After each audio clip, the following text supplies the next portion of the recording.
Vous avez une triple actualité. Il y a la série H24 sur TF1, le film Du Cobu 3 et un film à venir du Divorce Club. Mais d'abord la série H24. La deuxième salve a été diffusée hier sur TF1. Vous avez les audiences ? Non. Quelle menteuse. Ça commence bien. Allez-y. On remet en 30, vous m'avez dit, vous avez vu les audiences ? Non, mais les acteurs ne commandent pas les audiences. Hein. Bon. Vous étiez premier la semaine dernière et cette fois-ci vous êtes deuxième, battu par Stéphane Bern, Secret d'Histoire sur France 3. Il y avait très peu de monde devant la télé hier. C'est vrai. Ils sont en vacances. C'est les vacances scolaires. Stéphane Bern, c'est quand même un public un peu plus âgé, donc on imagine qu'ils n'étaient pas au ski. Voilà, prends ça dans ta figure, Stéphane Bern. H24, on va entendre la bande-annonce. Urgence chirurgicale.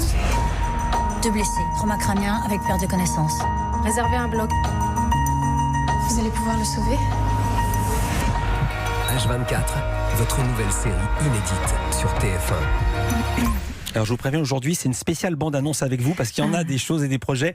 Vous jouez le rôle d'une infirmière accro à la morphine qui se pique avec les stocks qu'elle trouve dans le... Avec de la morphine parce que je suis infirmière anesthésiste. Ouais. Comment vous avez préparé le rôle ? Spécialement ou pas spécialement ? Vous avez vu des infirmières ? Vous avez vu des accros à la morphine ? Non, j'ai regardé Trainspotting. Voilà, j'avais très envie de me faire un garrot avec les dents depuis très longtemps. Ouais. Et non, c'est surtout que j'avais très envie d'avoir un rôle dramatique parce qu'on m'a mis des étiquettes plutôt rigolotes, etc. Et j'avais très envie de montrer ma fragilité. Et j'ai fait ce casting pour TF1 et ils ont été bluffés.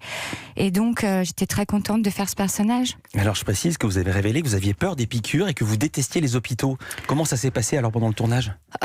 C'était un hôpital où il n'y avait pas des vrais patients. Parce que j'ai peur des maladies nosocomiales.